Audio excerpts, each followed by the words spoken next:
Bueno, buenas tardes a todos y todas. Soy Andrea Pacinato, trabajo en la Estación Experimental Concepción del Uruguay, del INTA, y en esta oportunidad les voy a presentar el proyecto disciplinario de nutrición y alimentación, que es transversal a todas las especies de importancia productiva, o sea, bovinos para carne, bovinos para leche, cerdos, aves y rumiantes menores.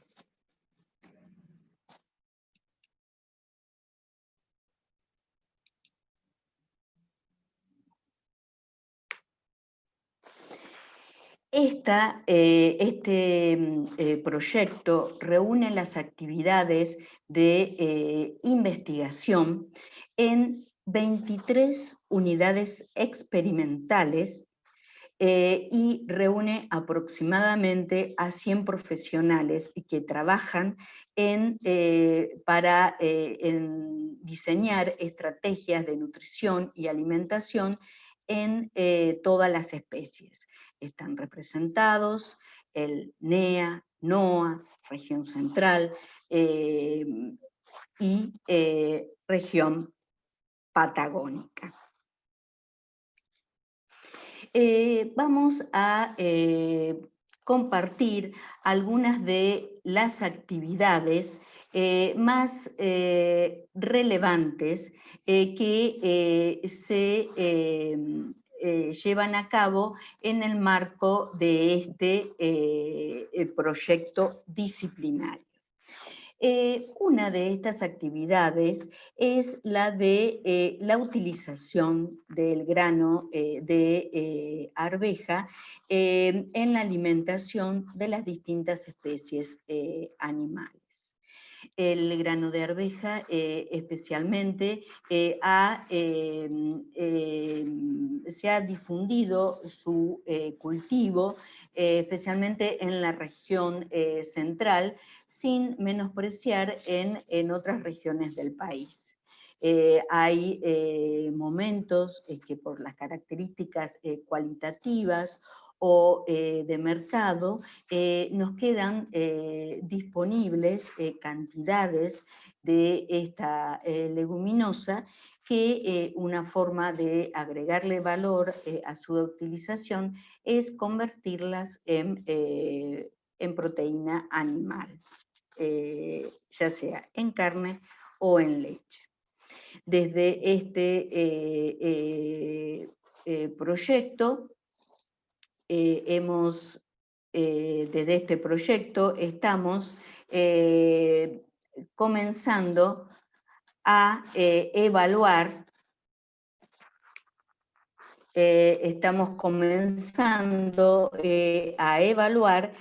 lo que son las características nutritivas del grano de arveja.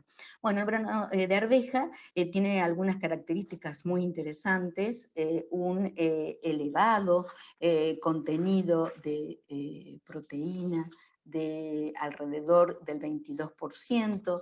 Hemos evaluado desde el punto de vista nutricional, los dos cultivares que están más difundidos en nuestro país.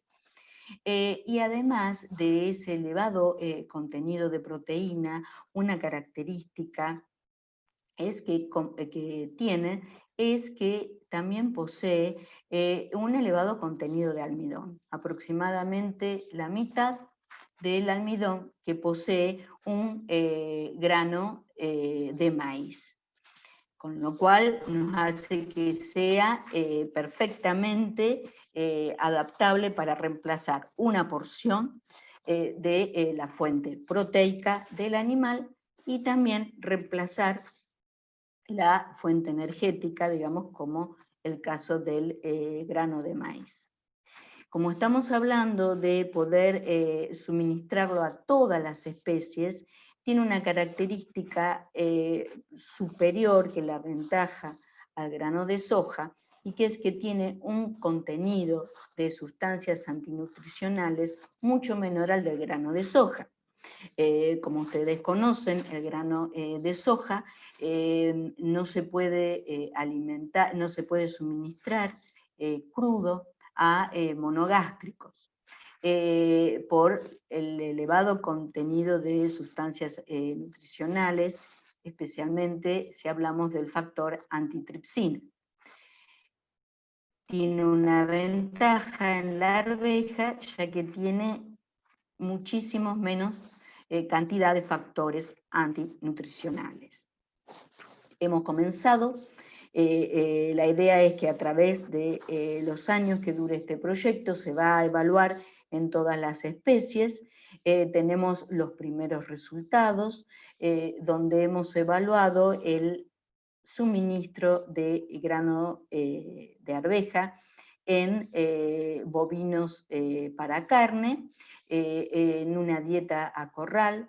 Se reemplazó parte del maíz y parte del suplemento proteico, que en este caso era un núcleo proteico comercial, por arveja, utilizando 3 tratamientos. Uno, obviamente, el testigo sin arveja, y en otro que se utilizó un 20% de grano de arveja y en otro un 40% de grano de arveja. Los resultados obtenidos fueron muy alentadores, ya que hubo un incremento en el peso final a faena de los animales que tuvieron en su ración, recibieron arveja, y con una ganancia de peso también muy elevada. Si bien no hubo un efecto tan marcado en lo que es eficiencia de conversión, sí se pudo utilizar hasta un 40% de arveja en la ración de novillos en engorde a corral, con una respuesta productiva muy interesante. Otros trabajos que se realizan en el marco del proyecto y siguiendo con lo que es las actividades en engorde a corral, un grupo de ellas se lleva a cabo en la experimental de Villegas, que tiene justamente un feedlot experimental. Aclaro de antemano que no vamos a poder mostrar todas las actividades que se llevan en las 23 experimentales, como comenté al principio, donde se realizan actividades en el marco de este proyecto por cuestiones de tiempo. Bueno, hemos elegido una de las actividades de la experimental de Villegas, donde se evaluó especialmente cuál era la diferencia en el comportamiento productivo, en la respuesta animal, según cómo suministramos el consumo. Ustedes saben que en situaciones de feedlot es muy importante el ahorro que podamos hacer del alimento, además del ahorro de alimento. Es importante que nuestros animales consuman la mayor cantidad posible de alimento y tengan una elevada respuesta productiva. Aquí se eligieron distintas estrategias en las cuales en la asignación del consumo. Una asignación del alimento en el feedlot a voluntad, y los otros 3 tratamientos estaban dados porque recién se incrementaba la oferta total al segundo, al tercer o al cuarto día de haber leído en el comedero que los animales no dejaban rechazo. Bueno, y a partir de los resultados encontrados, se observa que no hubo ningún tipo de efecto de acuerdo a la diferente estrategia utilizada al suministrar en la eficiencia de conversión de los animales. O sea que podríamos utilizar esta mejor estrategia de recién ofrecer la mayor cantidad, la cantidad total para consumir, luego de observar que en el cuarto día ya no rechazan en el comedero. Otro de los ensayos de la misma experimental que podemos destacar es la utilización de burlanda de maíz en los planteos de engorde. Se realizó un ensayo que son los datos que estamos mostrando acá, en los cuales se utilizaron diferentes niveles de burlanda, incluida en la ración de feedlot. Llegaron a incorporar hasta 45% de burlanda en la ración, con respuestas productivas adecuadas. O sea, ustedes fíjense que la eficiencia de conversión fue la más baja, o sea, la mejor eficiencia de conversión, la que de los animales que recibieron un 45% de burlanda. O sea que podemos incorporar burlanda de maíz hasta el 45%, con aún efectos hasta beneficiosos. Obviamente que si lo ponemos en cuestiones de costo, este subproducto es recomendable en lugares geográficos donde no esté muy alejado de la planta, porque la planta de burlanda, ya que de otra forma la ventaja que podemos obtener suministrando este subproducto quedaría minimizada con el elevado costo del flete.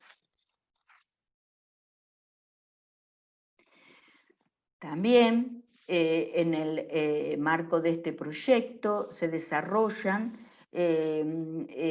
ensayos, actividades para obtener un novillo pesado. Por supuesto que la obtención de un novillo pesado va a comenzar desde el ternero. El novillo pesado es una herramienta que nos va a permitir aumentar la producción de carne porque vamos a faenar animales con un mayor peso. Pero para faenar animales con un mayor peso, la estrategia hasta de destete, deberemos destetar animales con mayor peso y deberemos hacer una recría un poco más prolongada para que el animal no se engrase antes. En esta vamos a acercar unos datos generados en la experimental de Anguil, donde se pudieron evaluar, o sea, el comportamiento, diferentes pesos finales, diferentes edades finales, donde se faenaron animales de 382 kilos, digamos, sería un novillo consumo, y también novillos pesados, superando los 500 kilos. Obviamente que esto, como les comentaba, representó, lo más importante es que se pudieron obtener eficiencias de conversión tan bajas o tan similares en un novillo liviano como en un novillo pesado, porque generalmente lo que se suele comentar es que un animal más pesado convierte peor. No, hay información que tiene el INTA donde un novillo pesado puede convertir tan bien como un novillo liviano. Fíjense que un animal a faena de 382 kilos tuvo una eficiencia de conversión de 7,5, o sea que para producir 1 kilo de carne necesito 7,5 kilos de alimento. Y para un novillo que se faenó con 533 kilos, la diferencia para producir 1 kilo necesitaron 8 kilos de alimento. Podemos decir que son iguales la eficiencia de conversión para un animal de 382 y uno de 500 kilos. Ahora está la otra, bueno, yo produzco un animal pesado, me consume lo mismo, me va a ser igual de eficiente. Pero ¿qué pasa con la calidad de esa carne? Este animal pesado, la carne de este animal pesado, ¿va a ser tierna igual que de un animal liviano? Bueno, sí, tenemos datos que sí, el INTA tiene datos que sí, lo podemos ver rápidamente en lo que está marcado en azul, que es un indicador de la terneza. Ustedes fíjense que el indicador de terneza es similar en animales faenados o sea, es lo mismo faenar un animal de 382 kilos que un animal de 533 kilos. La calidad de la carne es igual. Bueno, otra de las actividades que se hacen en el marco de este proyecto es la estimación de consumo residual. ¿Qué es el consumo residual? Podemos decir brevemente que es la diferencia entre el consumo real y el esperado para el peso y el aumento de peso de estos animales. El consumo residual, que comúnmente se lo dice, se lo menciona por las siglas de consumo residual en inglés, el RFI, nos permite, si nosotros podemos seleccionar animales que tengan un mejor consumo residual.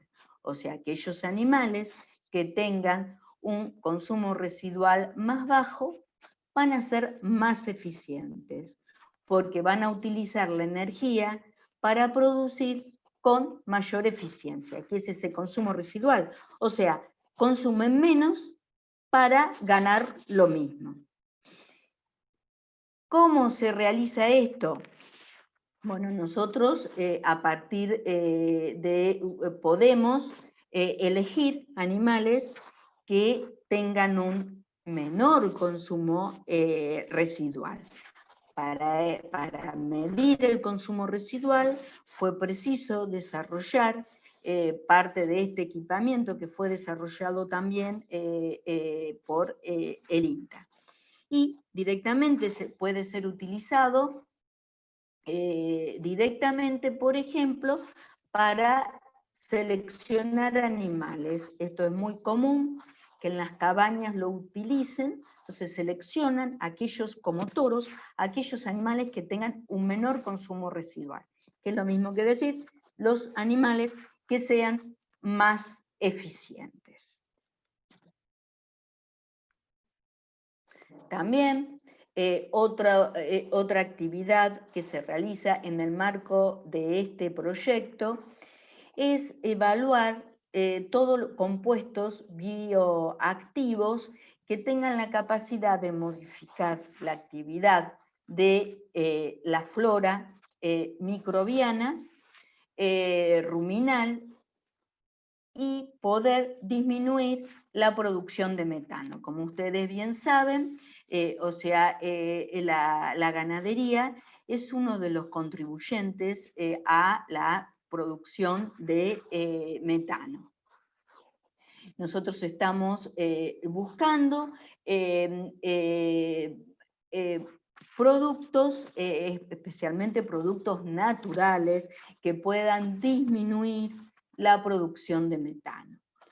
Uno de estos es lo que se está utilizando en la experimental de Manfredi, donde se utilizan plantas que están en las sierras, como el poleo o chinchilla.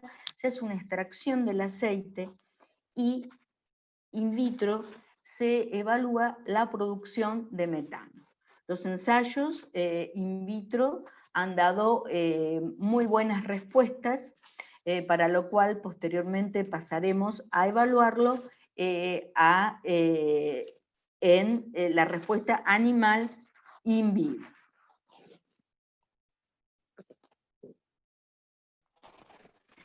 Además, ya pasando a otro tipo de especies y el trabajo que se hace en otro tipo de experimentales, hay actividades con rumiantes menores que, bueno, especialmente se encuentran distribuidas en la Patagonia.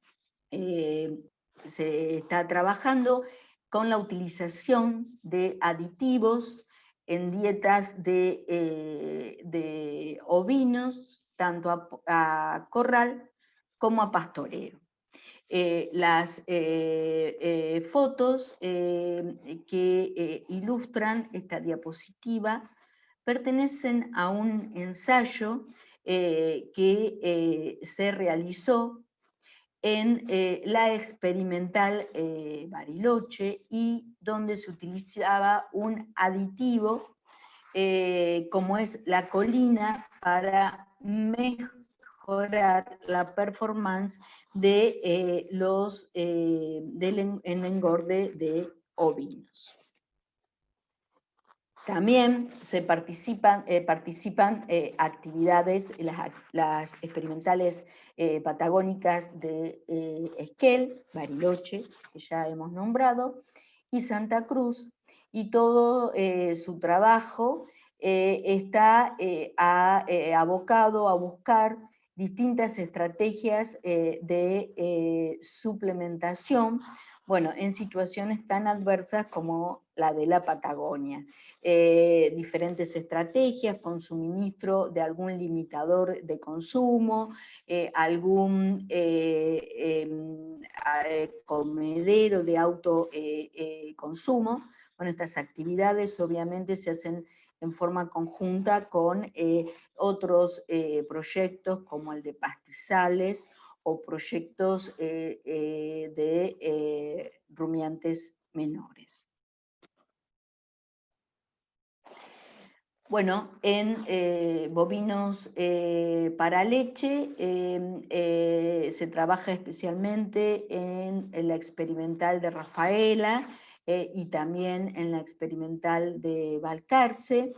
Los datos que voy a mostrar son de la experimental de Rafaela, en los cuales se evaluó la producción de leche y la composición de la leche en vacas que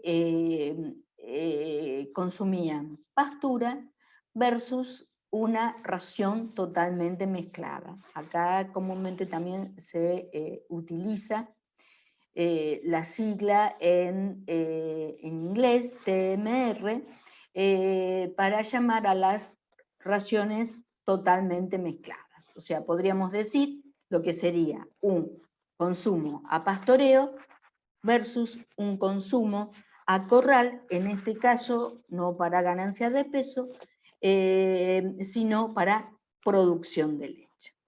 Bueno, que se evaluaron desde una ración totalmente mezclada, el 100%, y distintas proporciones de ración totalmente mezclada y pastura.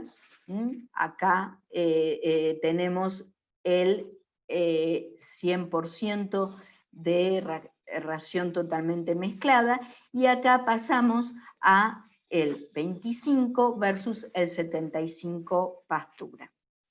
Y se observó un aumento en la producción de leche en las vacas que consumían la ración totalmente mezclada, versus las otras que tenían distinta cantidad de pastura. Las vacas produjeron 34 litros. También en lo que respecta a leche corregida por grasa.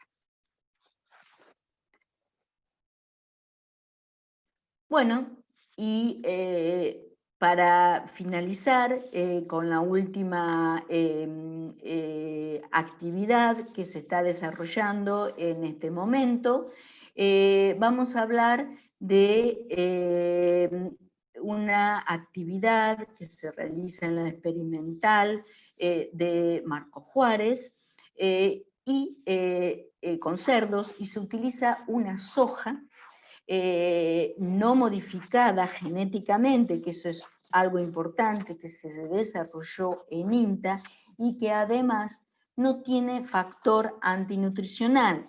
¿Recuerdan cuando estuvimos hablando que tenía algunas limitaciones para suministrar la soja por el factor antinutricional y las ventajas que en ese sentido tenía la arveja? Este tipo de soja que ha desarrollado el INTA no está modificada genéticamente y además no tiene factor antinutricional. En este momento se está llevando a cabo este ensayo, pero bueno, luego de los resultados podría ser interesante porque se la puede dar cruda, como lo que se está evaluando. También podría ser interesante para otras especies monogástricas, como el caso de las aves, donde en este momento no he mostrado ningún ensayo, porque recién el año que viene va a comenzar un ensayo con la utilización también de arvejas en aves. Bueno, esto fue un breve resumen de algunas de las actividades que se desarrollan en el marco de este proyecto disciplinario que reúne todas las actividades de investigación en alimentación y nutrición de bovinos para carne, leche, rumiantes menores, aves y cerdos. Además está decir que por cualquier consulta pueden comunicarse a través de mí con cualquiera de los participantes de este proyecto. Bueno, buenas tardes y muchas gracias por su atención.